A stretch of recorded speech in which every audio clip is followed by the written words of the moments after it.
السلام علیکم۔ حضرت لوط علیہ السلام کے بارے میں آج ہم آپ کو بتائیں گے کہ حضرت لوط علیہ السلام کی امت پر عذاب کیوں اور کب نازل ہوا، حضرت لوط علیہ السلام کی بیوی پتھر کیسے بنی۔ تو آئیے جانتے ہیں کہ حضرت لوط علیہ السلام کی قوم پر خدا تعالیٰ کا عذاب کیوں ہوا اور اس شر کو خدا تعالیٰ نے یہ حکم کیوں دیا کہ اس کو خالی کر کے نکل جاؤ، فوراً اس شہر کو خالی کرو۔ جب حضرت لوط علیہ السلام کو خدا تعالیٰ کا یہ پیغام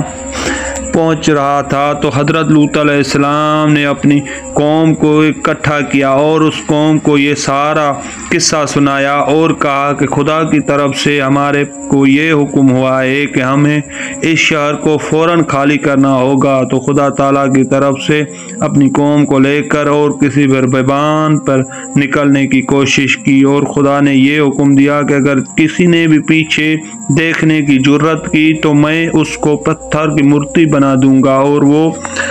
دن محشر تک پتھر ہی رہے گا۔ جب حضرت لوط علیہ السلام نے یہ قصہ اپنی قوم کو سنایا تو حضرت لوط علیہ السلام کی بیوی نے حضرت لوط علیہ السلام کی نافرمانی کی اور خدا تعالیٰ کے حکم کی نافرمانی کی اور پیچھے دیکھا۔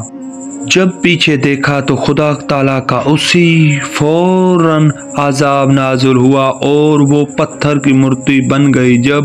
پتھر کی مورتی بن گئی تو حضرت لوط علیہ السلام کی امت نے دیکھا کہ حضرت لوط علیہ السلام ہمارے نبی کی بیوی پتھر کی مورتی بن گئی ہے، تو وہ فوراً نکلنے کی کوشش کی اور بھاگتے بھاگتے وہاں سے فوراً نکل گئے اور حضرت لوط علیہ السلام نے خدا تعالیٰ سے یہ دعا مانگی کہ اے میرے پروردگار، اگر میری بیوی نے نافرمانی کی ہے تو اس کا اثر میرے اوپر نہیں ڈالنا اور میری نبوت اور میری عبادت میں کوئی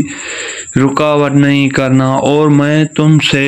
یہ مانگ رہا ہوں کہ مجھ پر راضی رہنا اور میری قوم پر راضی رہنا اور اسے ہدایت کی ہر وقت سجاد دینا اور ان کو